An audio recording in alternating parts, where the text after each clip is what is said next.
ஒரு வீட்டுடைய சமையலறை வாஸ்து தவறாக இருக்குது, வாஸ்து கட்டமைப்பும் அந்த வீட்டில் தவறாக இருந்துச்சு, இல்லை அந்த வீட்டில் சமையல் அறைக்குள்ள கட்டிட அமைப்புகளும் தவறாக இருந்துச்சுன்னா அந்த வீட்டில் விரைய செலவு இருந்துகிட்டே இருக்கும், தொடர்ந்து வந்துட்டே இருக்கும். எவ்வளவு பணம் கொண்டு போய் வச்சிங்கனாலும் தங்காது.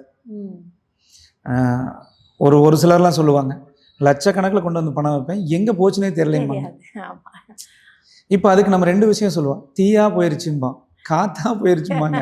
இதெல்லாம் அந்த பழமையான சொல்லாடல்கள் தான், பயன்படுத்தக்கூடிய வார்த்தைகள்.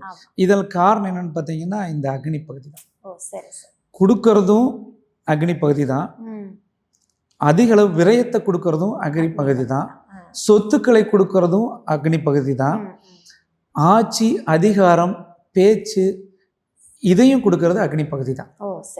அப்போ ஒரு வீட்டில் எப்போ விரைவு செலவு வருதோ அக்னி சமையல் கட்டு எப்படி இருக்குன்னு பார்த்தீங்கன்னாலே 100% நீங்கள் அதற்கான தீர்வை கண்டுபிடிச்சிடலாம்.